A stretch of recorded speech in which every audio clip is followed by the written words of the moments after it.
What screams I have depression? Story 1. Losing interest in literally everything and opting to just sleep instead. At one point, I couldn't even bring myself to watch TV or Netflix. I just did not care. Same with being on my phone. Then I lost interest in being awake, and so sleep, beautiful, beautiful sleep, became the answer. So I would say that. Something really weird happened during COVID-19. Here in Canada, we were given $2,000 a month if we were laid off because of COVID. With no money to stress about and all the time in the world to sleep, no expectations or obligations, I just woke up one day and it was gone. The pressure, the stress, the apathy. I went for a walk and everything seemed brighter and nicer, and when I got home I cooked and cleaned and then sat and played the guitar for a couple of hours. People constantly complain about the lockdown, but those 8 months might well be the only point in my entire life where I was ever truly deeply happy and felt free. While writing this comment, I realize I'm back to only wanting to sleep all the time again. Currently going through that. I only want to sleep while the show is running on my TV. I'm ignoring the show most of the time because Bob's Burgers used to be a huge favorite of mine. I only let it run so when I'm falling asleep it can seep into my dreams. Makes my dreams interesting. It's probably weird, right? No interest, no joy, nothing. Started a new med today and I'm hoping for the best. It's especially rough if you're a vivid dreamer and the best part of your day is always what you dreamt about the night before. I remember growing up and seeing those tropes in stories. You can have the perfect life, but it's not real. It's just a dream. Or you could wake up and face the reality and make it your own. As a kid, I always chose to wake up, to have something real over something nice, to try, to struggle, to go for it. But now, I just want the dream life, even if it isn't perfect, even if it isn't real. Story 2. Just kind of waiting for the day to end each day. Yeah, that's been me for a while. Get off work, eat dinner, and then all I want to do is go to bed. Except I can't or shouldn't. It's still light out. I don't want to game, watch a show, or do anything I used to like. Instead, I just lay in bed and doom scroll until the sun sets, turn off the lights, and repeat the next day. It sucks, but I'm working on it. Spring should help a lot since I've always had SAD. Walks, daylight, and getting out of the house. I work from home. All help. The nighttime is comforting, almost as comforting as a thunderstorm outside during the day. Even better at night. It's soothing to not just feel isolated in your home, but to also feel like nothing is close outside. I don't know if that makes sense, and I could probably use better words, but it's hard to describe. I feel this way as well, and noticed another example, for me at least, was when COVID was at its peak. So I think it ultimately has to do with the feeling or sense that everything is shut down or slowed down or on pause. When it's dark out, most people are sleeping. No one is out and about doing their day and working, and those who are graveyard shifts. It's not like people are out walking around getting food, going on walks, etc., etc. The vast majority are asleep, and there's this feeling that everything just kind of stops. Something about rain or even just things being overcast is comforting to me as well for a similar reason. Even though it's more of a feeling because I think due to the night versus day thing, it sort of stimulates the lower light exposure I associate with night. So yeah, with COVID-19, it felt like nighttime all the time in a way. Everyone and everything was shut down or on pause for months. I already basically was on pause personally for a couple of years before COVID started. Was practically in my own personal quarantine and felt awful about it. So when the rest of the world had to quarantine and shut down, I felt less embarrassed or pathetic about the fact that my life is on pause because so is everyone else's. And I was no longer missing out on everything as time passes on. And the way I was already living became temporarily normal for most. I actually kind of miss COVID due to this, and selfishly sometimes wish things could fall apart or shut down again. I know that's messed up to say it, I literally lost family due to COVID-19, so I hate COVID and that people died to be clear, but I did love the lockdown element of it. Story 3. Feeling like it's a chore to do things that you used to love doing. I used to love gaming so much that I would always look forward to E3, RIP, playing a new game or my favorite PvP game. Now at most, they help me distract myself, but I haven't in so many years been genuinely excited to play a new game, or for the new games coming out, and some days, I'm just 10 minutes into it and I think to myself, I'm not having fun. I stop playing and I don't know what to do. I've created this weird need to always have to be doing something productive. So like, no more video games or movies or music, has to be educational videos or podcasts or what have you. When I try to do something just to enjoy myself, I often find that I don't enjoy it and just feel guilty for wasting time I should have been doing something productive. It's dope. I lost interest in cooking in the middle of a relationship. I made an incredible meal for Valentine's, mostly because I wanted to make a recipe but used Valentine's as an excuse. It fit the need for an occasion. It was February 2021. The relationship got worse, yada yada yada. That was the last time I made something I was really excited about. All my health habits got worse when I stopped cooking. I think I scared my mom to death when she asked how I was, and I told her I'd just been sitting on the couch with a book on my lap for several hours, unable to muster the energy required to open the book. I kind of wanted to read. I normally love to read. That's maybe the biggest reason why I became a librarian, but opening the book was too much effort. Then I made the mistake of admitting that it's a Christmas-themed book I still haven't finished. Therapy is maybe helping, sometimes. Still haven't managed to open the book this week. Story 4. Snoozing for an eternity because you know what awaits you when you get up and face the day. This is me every weekend almost. I'm burning out in my career and have no idea what to do. I can't take a break and stop working though. 1 week ago, I reached my limit at work. I filled in for sick leave for the rest of the week and then on Monday went to a psychiatrist. He took one look at me and said I wasn't okay. After he said that, I just started crying. Now I'll be able to rest for at least a month. It's going to be super hard on my finances since I live paycheck to paycheck, but it has to be done. Alternatively, never go to bed, because it's easier to putt around half dead than it is to stomach the misery of getting out of bed and acting like there's a reason you even bothered to keep breathing all night. Plus, after a certain point without sleep, it feels almost like you've been drinking. Yep, for me it's being unable to fall asleep for hours because I'm worrying and agonizing and catastrophizing and imagining what ifs and reliving the pain. And then when I finally do fall asleep, it's impossible to wake up, rolling back over after waking to escape the pain of facing the reality of the day. But by that point, past 10 to 12 hours, it's guilt sleep, and I'm in a panic when I wake and hear thoughts in my head about how I'm wasting my life, and how I should be up doing something, and how I've ruined everything and achieved nothing, and am all alone and have no reason to be existing and taking up space. Story 5. Constantly in a world in your head. I struggle with living like this. My mind and body are normally never in the same place. I find myself lost in thought often, and then realize one or a few of the following happened. I closed my eyes, about 5 to 10 or more minutes have passed somehow. I have no idea what the person talking to me was saying, and when I come back, they're still talking about that same thing. I have no memory of most of what happened between the last few minutes and the last few hours. Someone asked me if I was listening or awake. I wasn't. It sucks and I wish I'd stopped doing it. I've done this, sorta. I don't actually close my eyes my whole life and just realized there's a name for it. I struggle to listen when people talk or remember details of movies or books because everything is happening outside of my head and I'm not there paying attention. I'm thinking about whatever I'm imagining. I feel like this happens the most when reading nonfiction, like class textbooks that are boring. I'll read a few pages and have no recollection of what I read because I was saying the words in my head, but I was lost in my imagination somewhere else. I still do it sometimes, but I used to do it a lot. My therapist said I was dissociating. At some point, it was an adaptive coping mechanism. They recommend mindfulness meditation for it, but at the time I wasn't in a state to focus that much. It helped to talk about it in therapy though. Story 6.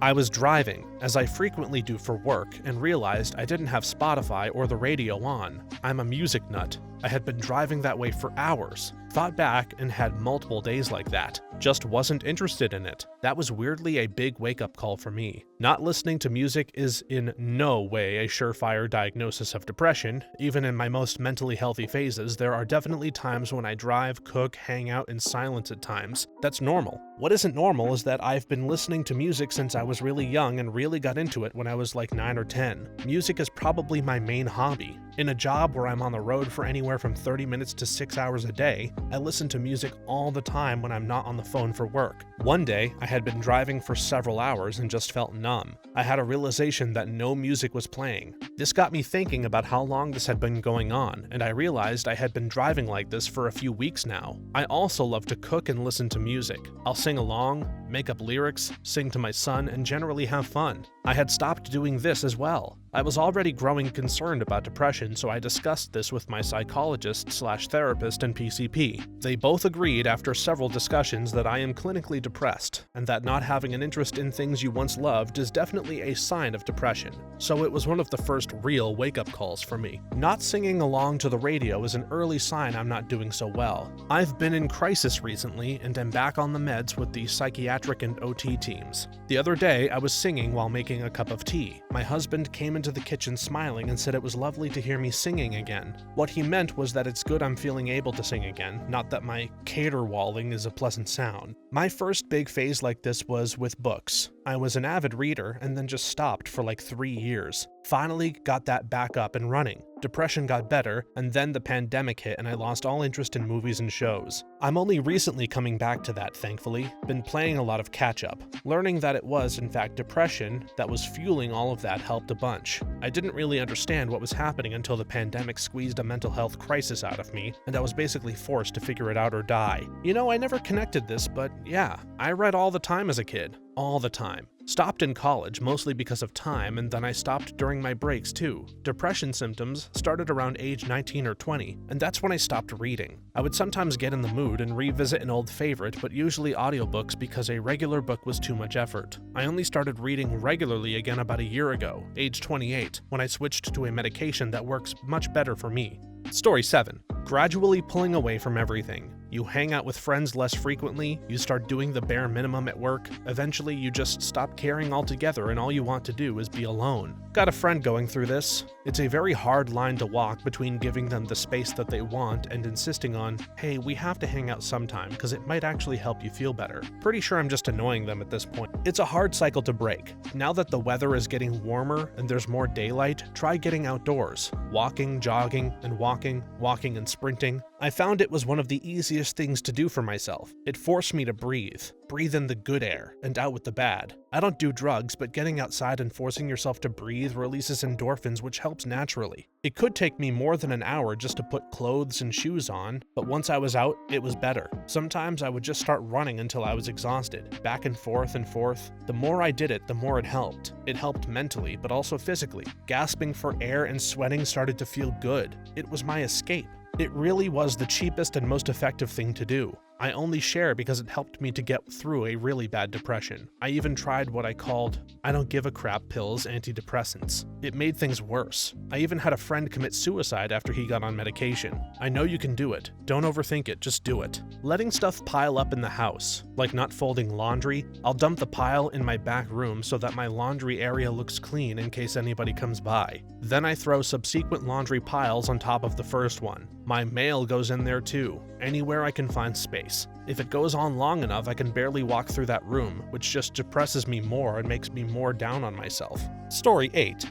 Intense irritation at small things. I can't believe this isn't higher up on the list. A lot of people believe depression is only sadness or withdrawal from life, but it can be so many things. For me, it's mostly anger. Anger that I can feel bubbling up, but have little control to stop from boiling over. I'm ashamed afterwards, but unless I am 100% isolated, I know it'll happen again. Had to scroll way too far to find this. I know when depression is rearing its head again because everything and everyone is just too freaking much to deal with. It's like a cup that's already full to the brim. I'm already using all my energy just keeping myself together so I can't handle anything else. I'm a little envious of the people who can at least sleep when depressed. I just get irrationally angry and then feel terribly guilty for taking it out on people I love. I'm so thankful that I live in an age that has antidepressants. I know they're not for everyone, but we have a long family history of depression, including a great-grandmother who was literally in an institution for a while, so there's obviously some flaw with our neurochemistry going on. I deal with this a lot, especially right now in my life. Family history of mental illness.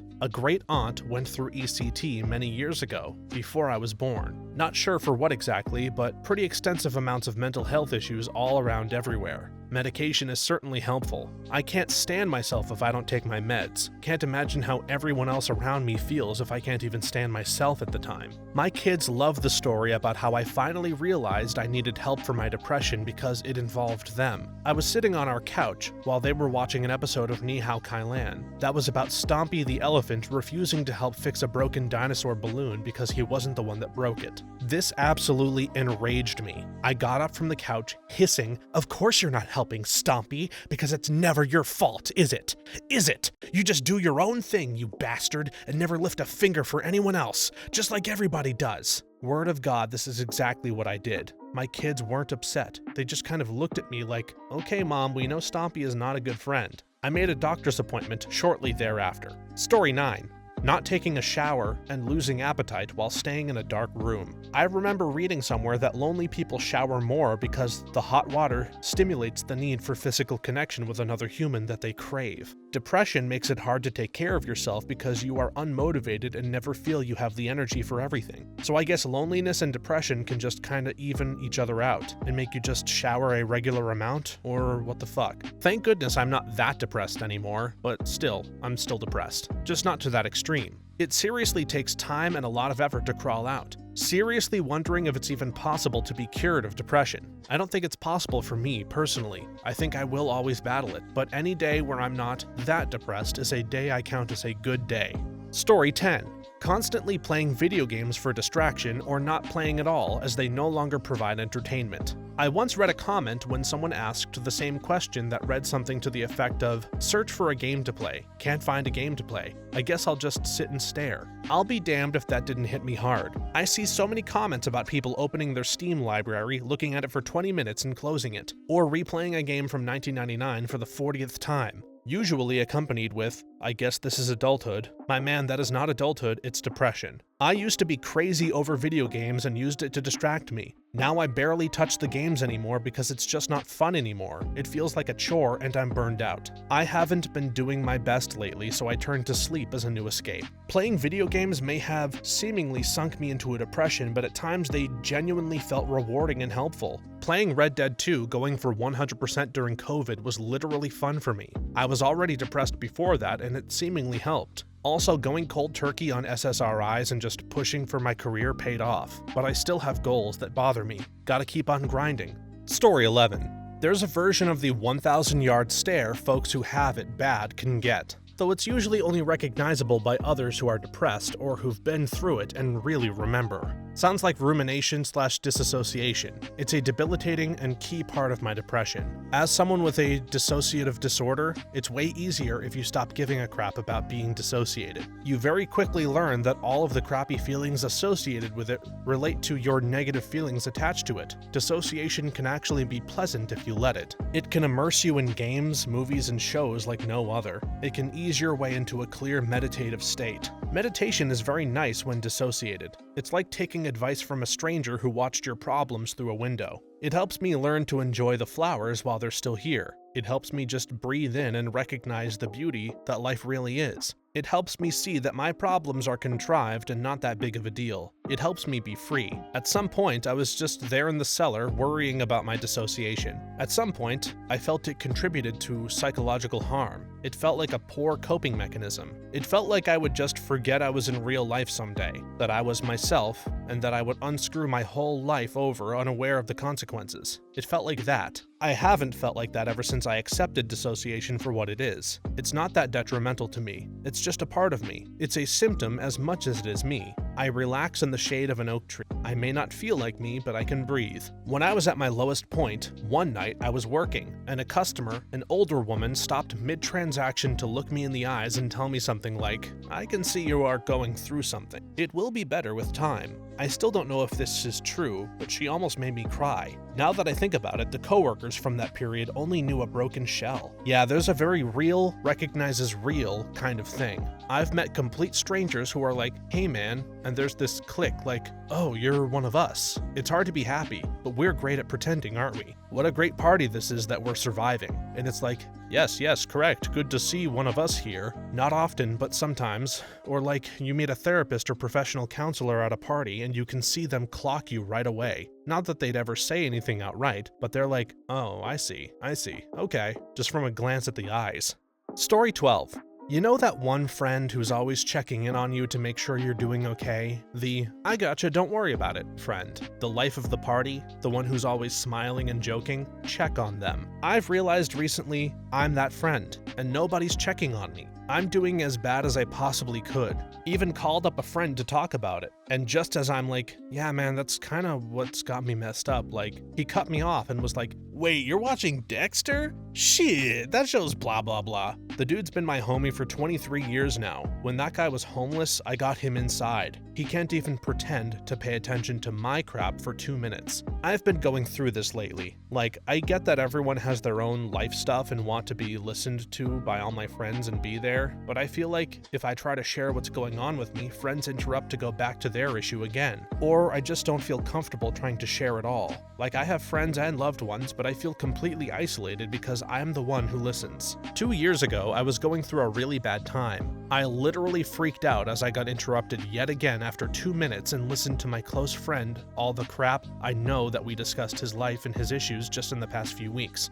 How I am there, pay attention, and follow up. Then I said if I don't get reciprocity, he can GTFO. I left home and did not contact him until he reached out with an apology. Now he is acting way better. I didn't even plan to stand up for myself, I just had no energy and I was feeling really bad and I needed someone to take me seriously. If you haven't heard from someone in a while and they reach out even once, especially if they reach out multiple times, check in on them. I've been trying to hang out with friends that I used to see all the time. Some of us are married with kids, others are still single or unmarried, and it's been impossible. The only people I see now are some friends that I have little in common with, but who drink and smoke, so I end up doing that and the mindless banter back and forth while we hang out. Anyone that I've been super close with and could confide in? Ghosts. Sucks when you feel like your life is falling apart. Marital problems, a kid with a disability that you're struggling to connect with, feeling like you only exist as an ATM/provider and just want to quit on everything, and no one is there. Can't burden the family, don't want them to worry or even know. So you're stuck alone with your thoughts day in, day out. It sucks. Story 13. A constantly messy house. I feel like my depression is weird because cleaning helps my anxiety. So it's like these swings of making messes and then feeling awful, everything isn't clean, just leads to this crazy burnout that makes me really unstable. I got on medications that work, and my house is so much cleaner. I knew my messiness was a symptom, but I still attributed it to my personal failure. It's wild how big of a role depression played in housekeeping. To me, this is the biggest indicator. If a person in your life is normally tidy and suddenly their place is a complete mess, it's because they don't have the motivation and energy to clean. One of the best things people have done for me is to help me clean my place when I'm depressed. It's crazy how much a clean environment can help. Yeah, my wife has depression. She knows there are chores to be done and she feels bad for not helping, but there doesn't seem to be any impetus to actually tackle them. If she does start, it's usually a pretty low on the list chore, like sorting some things in a box rather than doing the dishes. She won't even finish sorting the box. She'll get distracted by TikTok or will fall asleep halfway through, and everything will just end up back in the box. It's starting to become a negative feedback loop where every day off is a chore day because now stuff piles up through the week. Story 14. Drinking alcohol slows your brain down from all the regrets, uncertainty, and sadness you experience every day. Drinking helps me feel so much better, but only for a while. Once the good feeling goes, the bad comes back way harder than if I hadn't drank at all. I know this, and yet I still struggle with it. Feel this. Just relapsed after 10 months of no drinking. I put my cat of 16 years down today and it hit me harder than anything has. So back to the bottle we went. It is quieter for now. I'll make it through and try again. Always keep trying. For a couple of years, I was drinking pretty heavily. I didn't know what direction my life was heading. When COVID came around, it slowed down. Barely, but one night changed that. I ended up passing out on the floor. I dreamt that I heard my uncle's voice. He passed away from cancer earlier that year. He said, "Come on, it's time to get up." His hand reached out for me. I grabbed it and I woke up. I was lying on my back and I immediately ran to the bathroom because I had to puke. I took that as a sign to stop drinking. I haven't been drunk since. I'll have a drink or two on special occasions, but that's about it. I'm in a much better place now. I drink every night, 2 drinks or so, but it's hard to measure because I just kind of pour a finger of whiskey after dinner, then another finger, maybe another. Helps me relax and I enjoy the buzz. But I don't get drunk, and if I do feel genuinely drunk, then I stop. I don't have access to cannabis, but if I did, I would do it a lot more than I drink. Puts me in a good place and I feel dependent on it after a while. Maybe best that I don't have access to it.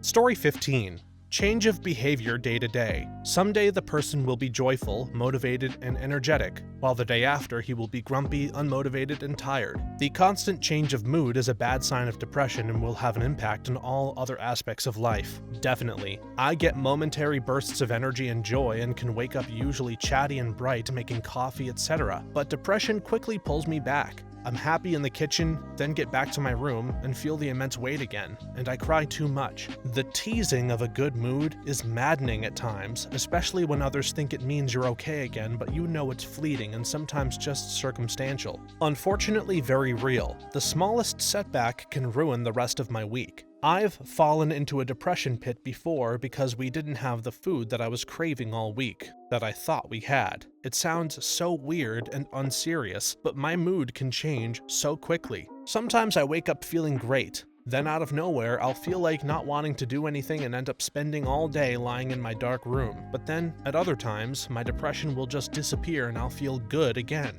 It makes me feel quite insecure though, because I'm afraid people think I'm faking it or seeking attention. They usually just look at you weirdly when you try to explain it, but they don't seem to understand that I don't control it. It's something that happens. I don't choose to feel like that. Does depression really cause such huge changes in mood like that? I know I'm depressed, but I've been feeling so crazy lately with my moods changing. One day I'll be in a great mood with lots of energy, and the next day I'll be unable to leave my couch. I was starting to second guess if maybe I was bipolar or something. Mood lability is probably more common than the original flavorful depression. Bipolar is currently defined as slow changes in moods or states. Example, dangerously impulsive, high energy, not sleeping, low appetite, excited, irritable 1 week, and low, sleepy depression the next month. If it's changing day to day, then that isn't typically bipolar. It's more common in people with a lack of coping skills, personality disorders or traits, ADHD, etc. People who aren't fully in one of their depressions can seem quite swingy once the symptoms are off and in. Story 16. Someone who always seems happy. Nobody is in a good mood all the time, and if someone seems that way, it means they're burying all the bad emotions to present a strong face. It also suggests that they don't feel like they can talk about it. My first therapist taught me this with my own depression. I came in for my 6-month review, filling out the same diagnostic questionnaire I did at our first session. I was so happy. I made so many improvements. Felt way happier, saw the light at the end of the tunnel, and happily filled in all the bubbles. When he took me back into his office, he was deeply worried and asked me what happened. What's going on? I was so confused. He explained that my answers indicated a nosedive into a deeper depression, and he wanted to address this before I ended up on watch. Not quoting him, just being careful with my wording. I was floored. I had no idea, but he was right. This was me after I was hospitalized in 2016. All my friends said we had no idea. Also in therapy a couple of years later, my therapist asked why nobody had known how bad my suicidal ideations were, and I said nobody asked. I hid in plain sight. Eventually, the depression got so bad I couldn't function anymore at all and became agoraphobic for the next 18 months. Story 17. Have you ever seen the light leave someone's eyes? Maybe not the point at which it left, but looking at your friend who's been absent or silent, etc. for a while, and noticing that their overall feel just doesn't it? The laugh seems to come from behind a cheap, invisible wall and die early. Their engagement is surface level and intended only to satisfy the most base level of audience participation for your satisfaction. That's when they're trying. At this point, their psyche is in critical condition. It's make or break. If they get the help they need, no matter what form, you'll see the sunrise in their heart once again. You'll feel your old buddy back in old buddy form. If it goes the other way, neither of you find your way back to the other. Sad, sad. I know this one from experience. A girl I used to work with at one grooming salon started at the new one I worked at. At the other place, I knew she had issues. There was one time she was mysteriously gone and I later found out that she was at an institution. But she was lively and would laugh and seemed relatively normal, or as normal as you could be dealing with things at that level. Well, she started this other salon and I could tell right away she was different. It was just off. She told me how one of her best friends who worked at our previous salon didn't like something she said about the best friend's new relationship, and the friend got so upset that the friend and the other girls in the salon in that clique, which included the manager, had essentially run her out of the salon, and that's why she started with us. I felt bad for her and I knew she was off, but I thought she was just sad about that. Who wouldn't be? I wasn't that close with her, but I will always regret not checking on her, not saying something, at least offering my shoulder, even if she didn't take me up on it. She ended her life mere weeks later over the Christmas holiday. I texted a mutual ex-coworker of ours, not in the crappy clique, and we were hoping she was in care. Not the case. So yes, people, if someone you know seems off, check on them more than you think you should. They are at the very end of their rope. Thanks for watching until the end. If you have a similar story to these that you would like to share with us, please leave it in the comments below. If you enjoyed this video, please leave us a like and subscribe. For more videos like this one right now, please stop by our channel. Thanks again, and see you next time.